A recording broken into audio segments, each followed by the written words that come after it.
Oh, what's up, everybody? Welcome back to the Daddy Crew podcast. Tristan, your boat daddy here. Lonnie with Delta Crew.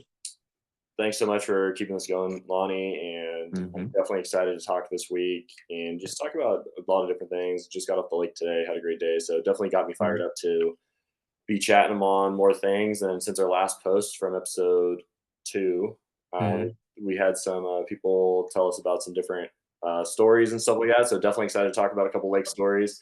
And then to wrap up the episode, I want to talk about top 3 lakes. So Yeah, definitely yeah. have a couple points to talk about. So we'll crank through today, keep it nice, short and sweet, and just Mhm. continue to work on stuff for the future. So, do you want to go first, or should I go first? What do you think? I'll go first. Yeah, let's hear it. I had a special request from my buddy JD. Took him out one time. Great day. We surfed. So, like I explained, we have this place called Ski Beach on the Delta. It's kind of our party cove. Everybody's there. It gets. It's a place you shouldn't sometimes bring your kids. It's one of those kind of places. So we took my buddy JD out, and there was the stripper boat out there. This was, I want to say September. So, still really hot, nice Yeah. weather. Everyone's out. And JD's this super jacked, built dude, huge muscles. And, he's like, well, hey, there's strippers over there. Let's go over there. So we venture Oh, our way awesome. over. Yeah, we venture our way over there, and the strippers are looking at him. They see this big jack dude, so they're all looking. And me and JD actually, well, I wouldn't say we kicked the strippers off their pole. We we went up there, and JD did the magic mic on the pole. He was hanging sideways on the pole, and it was super hilarious. I mean, just to see us up there, just messing around on the pole, and everybody's laughing, having a good time.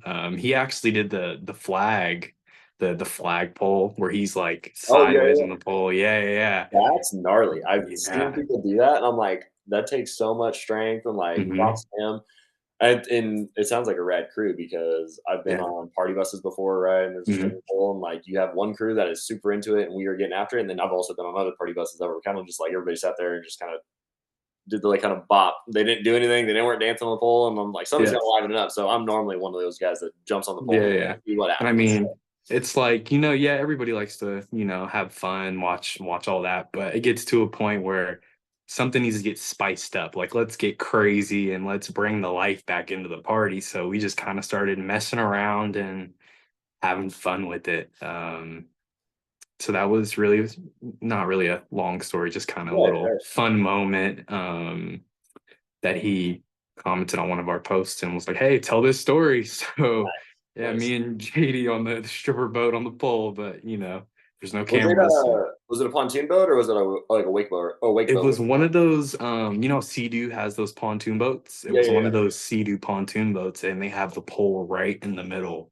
Dude, I Um, look at those Sea-Doo pontoon boats, and I think they're gonna fall apart. They look like a puzzle piece put together. I'm like, I don't know. So the fact that somebody put a stripper pole on a Sea-Doo mhm. pontoon boat sketches me out. I would feel like you even look at that thing wrong, and it's just gonna.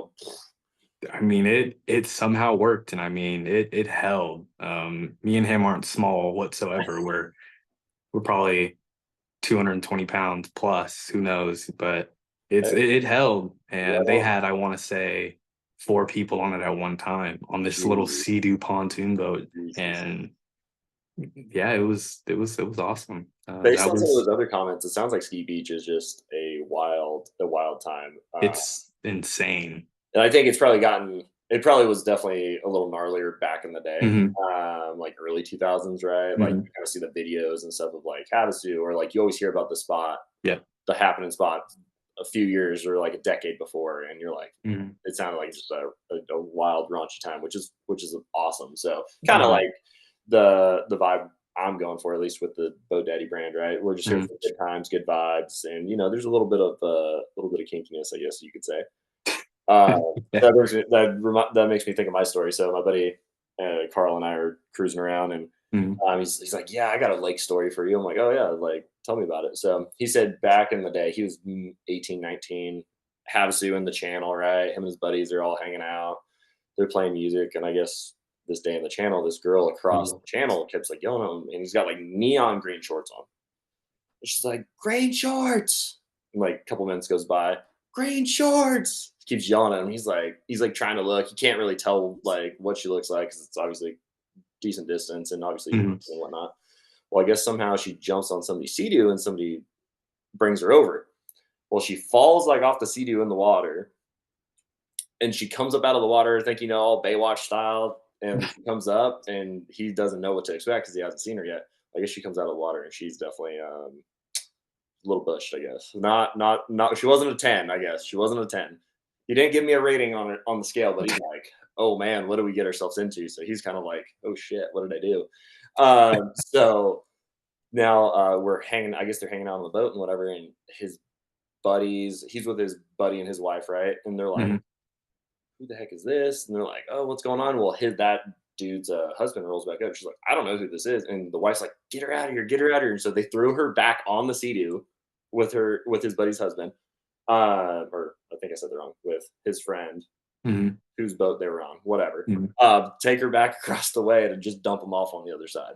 So you never know what you're gonna get out at the good old lake. You could get tens, you can get not so tens, and then you never know how people are gonna react. So some people are like, "Yeah, get her off the boat," and some people are like, Mhm. "Yeah, get you on the pole." So you never know. Some good stuff. Yeah, I wanna touch back to, that Sea-Doo pontoon boat. Mhm, mhm. That thing, a friend of ours named Reggie, he actually owns a strip club, called Deja Vu Stockton down here in Stockton. He has, I think, 2 Wet Sound 12s on that pontoon boat, I think 2 Rev 10s, and I mean, for a Sea-Doo pontoon boat, I think really that smart. thing sounds good. Yeah. Um, If you have plenty of power to it, I mean, I'm sure that thing is for that little of a boat because they're not yeah. big boats. So I No, mean, no, no. he's probably got a banging system, so it definitely makes. I'm sure it makes everybody want to jump on the pole then at that point. I mean, it did. I mean, me and JD were up there just having a great time. I mean, it was all fun games and, all that. But I definitely, what I want to touch is another story. If this is a Shasta story, actually. Oh, okay.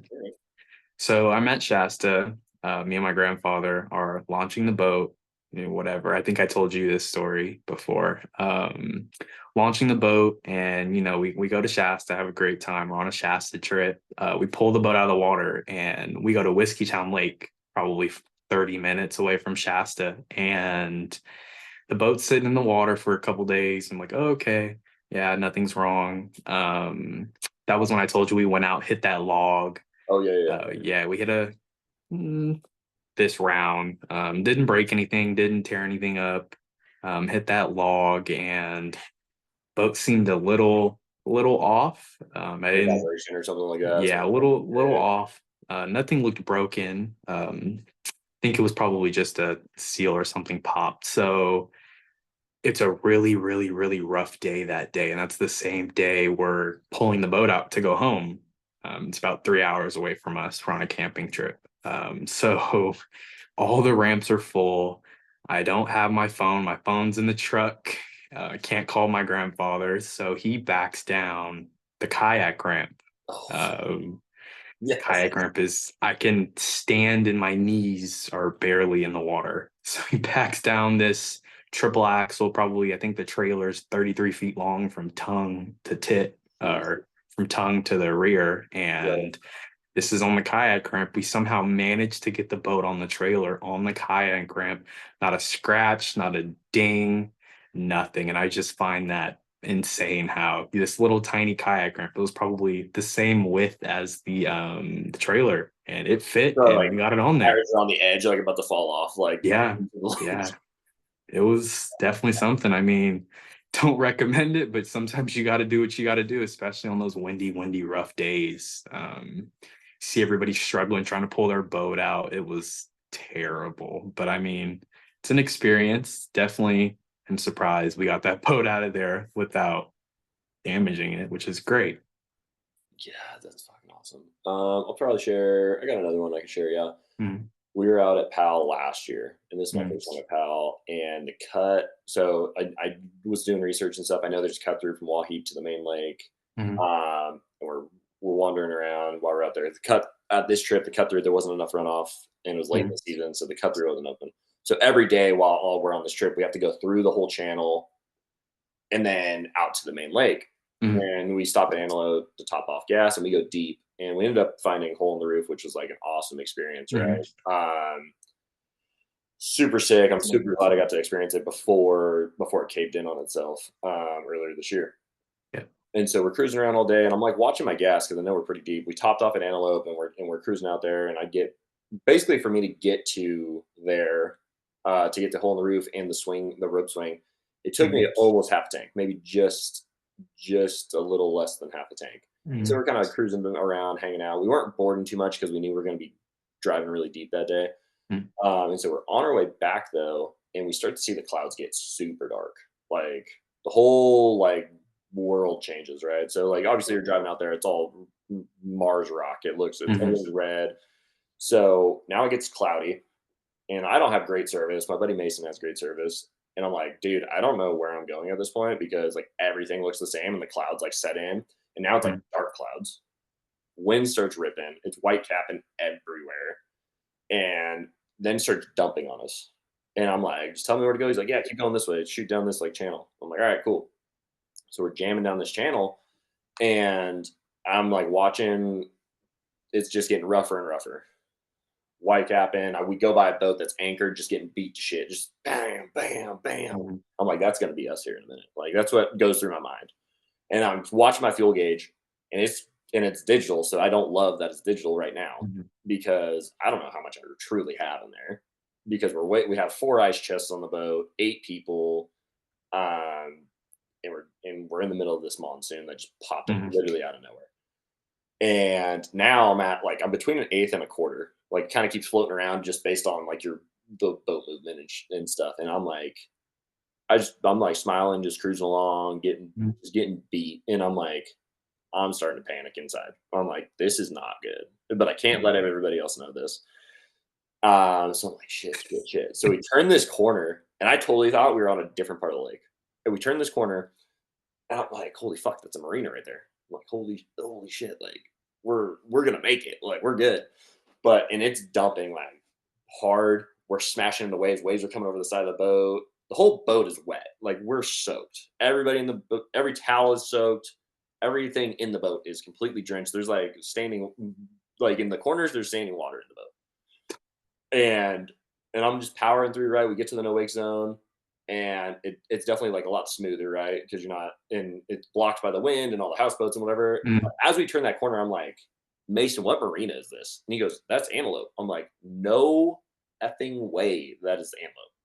He's like, yeah, yeah, yeah, yeah. And I'm like, holy shit. I totally thought we went like right. And I thought we stumbled on this magic marina that just happened to be in the middle of the lake. Mhm. So it was wild. So then we end up finding a dock. We throw it in the Mhm. dock really quick and slip it and we go inside and eat for sorry, I got something flying in front of me. We go inside and eat, have a couple beers just to like kill off. And we were there for probably an hour and a half, 2 hours just because we were waiting for the storm to finish. But literally my bilge was running like the whole time we were in there because there's so much water everywhere coming over the board and you're still getting dumped on. Half of us bought clothes at the gift shop just because we wanted to get something dry on. Mhm. And then luckily we were able to top off gas to get us back to launch and stuff like that because we were staying not at a houseboat, we were staying at a condo like down the street. But that was like Mhm. one of the wildest storms. I've been in a couple, but how fast that monsoon picked up and out of nowhere. There was one other time we picked up a wicked monsoon, like in a matter of like I watched it develop in like 10 minutes, and it was dumping on us at Lake Havasu, and it was just insane, like how fast those monsoons will pick up. And biggest advice to anybody, as long as you got power, just take your time through it and just try to drive smart through it. That's the Mhm. biggest thing. As long as you have power. And then somebody told me that I think when I bought my first boat, my Supreme, is that Mhm. somebody's like, as long as you got power, you'll be fine. And that's the only thing I Yeah. kept telling myself the whole time. I was like, well, we got power, so we're gonna be fine. So as long as you just keep the front end high, just pray and shoot basically, and just hope you Yeah. get out of it. And that was a fun, wild experience. Definitely Mhm. made the trip for sure. We got like a bunch of it on video and it's Mhm. on the YouTube and stuff like that in our personal YouTube. But yeah, that storm was like it just made that whole trip was like everything from boarding, hanging out at Lone Rock to hole in the roof. We almost caught another storm while we were there, but we happened to like go like around it just because the channel went like like around the storm. So Mhm. definitely crazy how the like how fast stuff will change out on the lake. You know what I mean? Like it's Yeah, yeah. from and you think imagine being like on something bigger like the ocean. Like when you're in those big lakes like Powell or even Mead, when a Mhm. monsoon kicks up, it's like you're in the ocean because Yeah, it's yeah. the wind is so gnarly. Big boats ripping by you, small boats. You know, there's just so much chaos going on. It's crazy. Yeah, those I've definitely seen some videos of those PAL storms. Mhm. I've seen where they've pushed the houseboats against the wall. I've seen some crazy, crazy, crazy stuff happen at PAL between, boats hitting those rocks that are barely under the Mhm. water. They're just right at the surface line. And I noticed lately a lot of houseboats have been sinking at PAL. I don't know what's going on with that at all. Yeah, I don't know. I don't want to be like, oh, insurance claims, but I mean, there's a big one. There's the one of the big three-story ones just went underwater too, not like in the last month, which is obviously unfortunate for Mm, sure.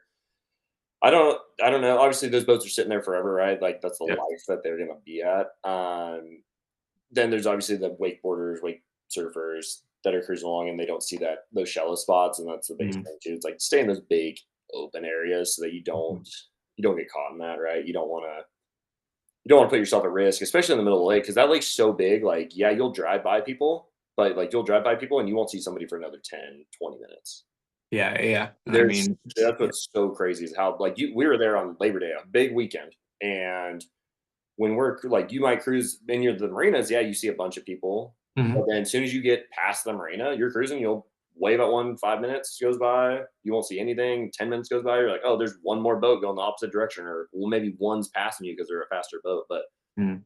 I think the only time I saw somebody like out on the lake was when we were at Hole in the Roof. There was like 5 boats there, and people obviously jumping off the rocks and stuff like that at Hole in the Roof. But other than that, like you saw people going to and from, but it was like I said, 10, 15 minutes at a time, you'd see a boat passing or you're passing somebody surfing. But it's like, yeah, you hit a sandbar or a rock out there. It's like you're kind of stranded out there until Yeah. somebody finds you. And service, depending on who you have, isn't great either. Yeah, yeah. And I mean, sometimes the water can get really, really dangerous. When I had my Sanger, we had this probably quarter of a mile stretch. We have to make a left turn to go into our marina. Mhm. And right before we get to the marina, there's this stretch called Frank's Track. And it's definitely different from the rest of the Delta. It's like you'll be going on a whole different part of the channel, nice glassy water. You hit that Frank's Track corner and threes and, twos and threes, white caps. And we hit it one day coming back in the Sanger and we had to turn around and retry probably 4 or 5 times just because the waves were huge and that boat doesn't have bilge pumps. Well, it had Mhm. bilge pumps, but It's not the greatest. they didn't work. They're super old, probably factory from when the boat first came out. Right. And I think that one last time we hit Frank's Track and that little 21-foot Sanger was the call to get a bigger boat. Definitely dangerous out there. I mean, I feel like in the Delta, anything can happen. I mean, if you're not in something, 5,000 pounds and 23 plus feet, 24 plus feet, and the wind picks up, I mean, you're not necessarily screwed, but it's not going to be a safe, comfortable You're going for ride. that for sure. Yeah. Even at Yeah. our local lake, like our local lake's pretty big, and we'll catch some monsoons or it'll get windy Mhm. in the afternoon, leaving the cove and stuff like that. And I've been in so my boat's 22. I've been Mhm. in, I feel like I take a beating anytime it Mhm. gets windy or rough, during the summer. And then I've been in bigger boats like the 265 I was in. I was sitting in the Mhm. bow, which is like normally the worst place to sit, and I was Mhm. comfortable. So like Yeah. that's Yeah. what's nice about having those big boats is like those things handle that rough stuff so much better. Mhm. So it's like you got to pick your battles, right? Like, are you just going to use it as a party barge, or are you going to use it as, like like a sport, like a surf boat, or are Mhm. you going to use it for the tool it's made to do, or are you just using it just to hang out on? If Yeah. you're Yeah. inviting 20 people on your boat, then yeah, go get a big ass boat and just hang out. Yeah. But if you're trying to surf and stuff, I definitely think we talked about it before that 23, 24 foot is going to be Mhm. a sweet spot for sure. Yeah, yeah, yeah.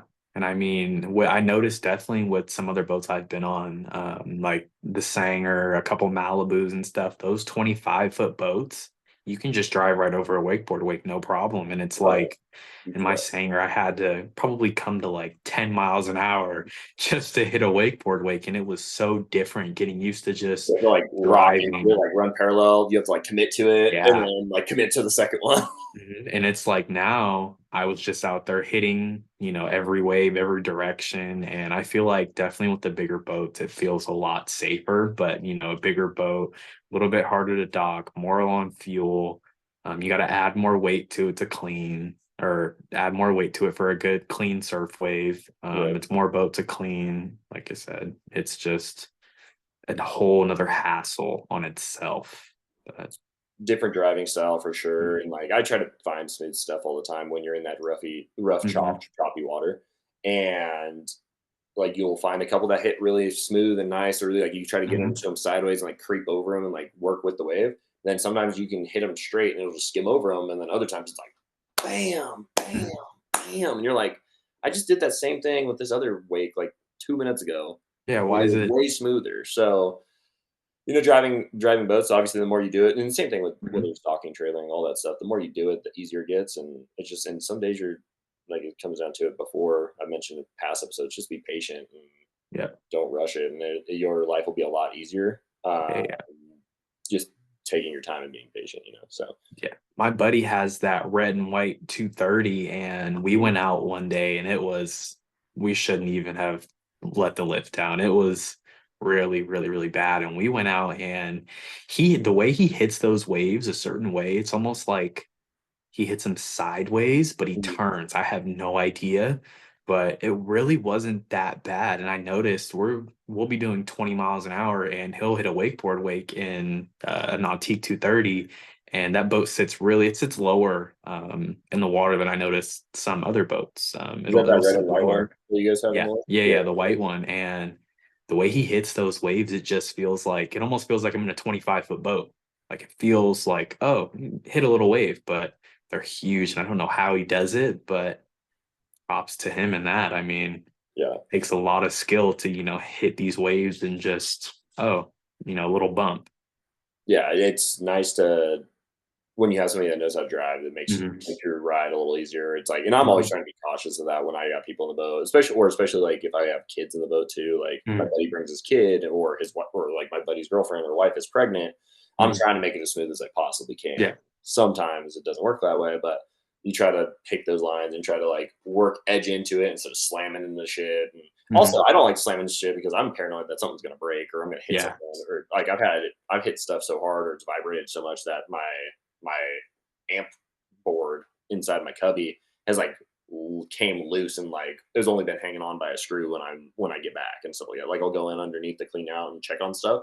Hmm. One of my amps is like about to back off the wall and shit like that. So um yeah, I mean, at the end of the day, like if you could have the smallest boat, but if somebody knows how to wheel and drive it, then Hmm. big Yeah. difference. Yeah, one thing that I do want to touch is we talked about this is top three. Want to start off with top three boat brands. Okay, that's cool. Anything from I say we'll stick to surf boats. Top three best surf boat brands. I don't. Oh, man, that's such a tough one. Hmm. Like I've been on a lot. There's obviously a couple I can't Hmm. speak to. I want to say. Hmm.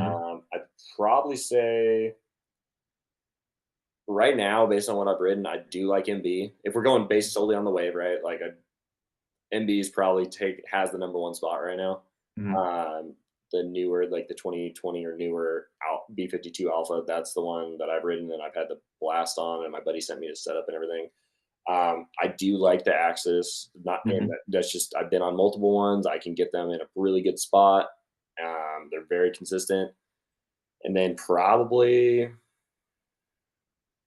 say Centurion is probably right there. I just Okay. wrote another Centurion today, a newer one. I think it was a 2020, Hmm. or it was either 2020 or 2021.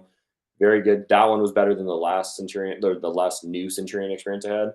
But Hmm. I think Axis and Centurion could go back and forth Yeah.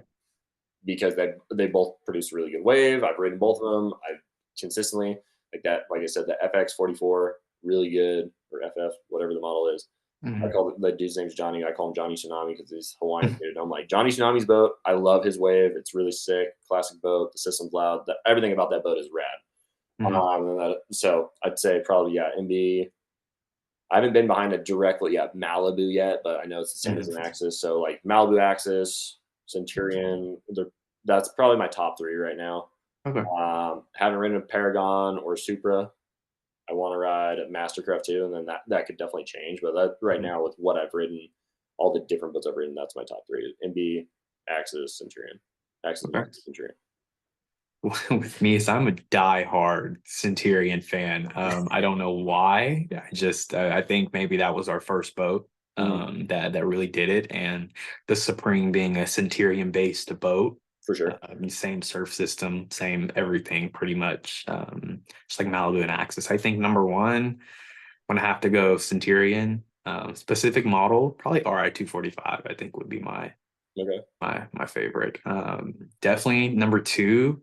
I'm gonna give it to Nautique. Really, Okay. really like Nautique. Okay. Their fit and finish is amazing. Their new wave technology is insane. That I follow them NSS. on Instagram, and I've Yeah. seen some crazy, crazy, crazy waves come from some of those new G25s and Mhm. G23s. Um, I get a little hate for this one, but I think my number three, I'm gonna have to go Supra. Really? I feel Okay. like Supra is a I don't think you should get any hate from that based on what I've heard. I've had Mhm, people tell me like Supra is like the shit. Like I heard that it's mhm. like super good. I've not personally ridden one, but I've heard some that make like they're making 4 footers behind Supras. I mean, I feel like Supra is a really, really underrated boat. We don't really see too many down here at all. I Really? feel like I rarely see Supras anywhere I go. Maybe because they're based. I mean, I can't really say maybe because where they're based at, because there's a lot of boat brands based, everywhere, and Right. you see them everywhere. But Supra definitely, definitely a top three contender in my book. And talking about boats where they're based and stuff like Malibu's based out of Tennessee. Hmm. Out of Tennessee. I know Centurion and Supreme used to be based out of Modesto, but then they moved their plant, I'm pretty sure, to Georgia. Yep. So obviously, for you, it definitely would have been nice to be at the like to have Centurion support, which is so close to you in Modesto, which is up near you. But I know MB's close to you, which I'm surprised you don't see, or I don't know if you see a lot of MBs, but I would think you would see a lot of MBs around you since that's where headquarters isn't too Mhm. far from you. Yeah, which is really surprising is I probably see maybe one MB every time I go out. Yeah.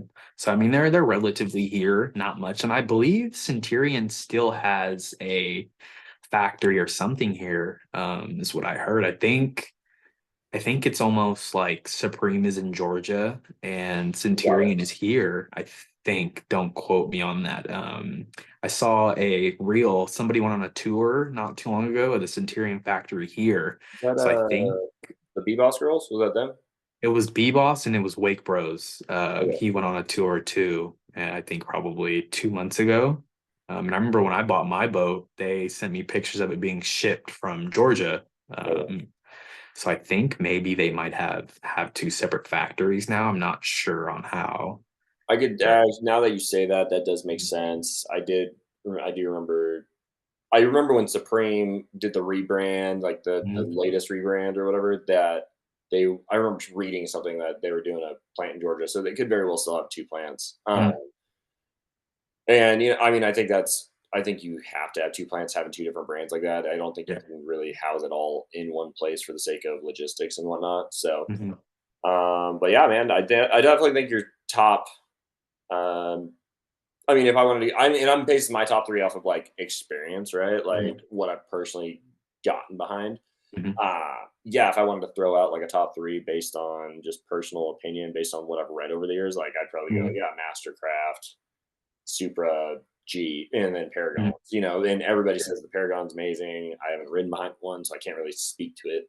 yeah, yeah. Just based on like my personal experience, that's where my top three comes from. But yeah, I mean, you could definitely stack the reasons why. I could Mhm, put a book at the reasons why. Oh, this one, this one, this one. I mhm. think the correct craft brand, obviously with uh, everybody under them has Yeah, solid boats. They've been around forever.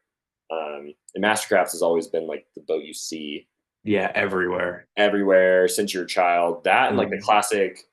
the Super Natique 210. Like that Yep. boat I saw everywhere as a kid. So it's like that you can't discredit Super or you can't Mhm. discredit Natique boats. Mhm. Um, based off experience, it just wasn't in my top three at the moment.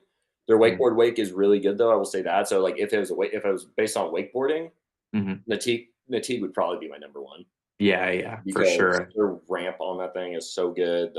The kick is really good. Mhm. So yeah, there's definitely so many factors that go into it. And it's hard to really pinpoint. It just depends on what you're doing, at the end of the day. Yeah.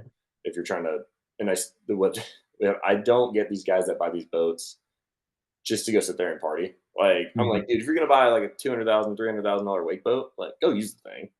Yeah, yeah, Like, for if you're sure. not going to use the thing, go buy a pontoon and put a Mhm. slamming system in it, and you're going to save yourself a lot of money. Which now pontoons are ungodly expensive too. Oh But my gosh, uh, insane. I that's just my personal opinion though, Mhm. and like if I'm buying something, I'm buying it to use it. You know what I mean? Like I'm Mhm. not. I don't want to buy it just to have it. I'm not going to Mhm. buy an F550 dually Mhm. if I'm not going to tow something huge behind it. Yeah, yeah. If I don't have to tow something, then I'd probably just go buy a half-ton truck. Whether it's a Chevy, Mhm. a Ford, whatever. I look at it like this. I mean, really, wake boat or pontoon boat.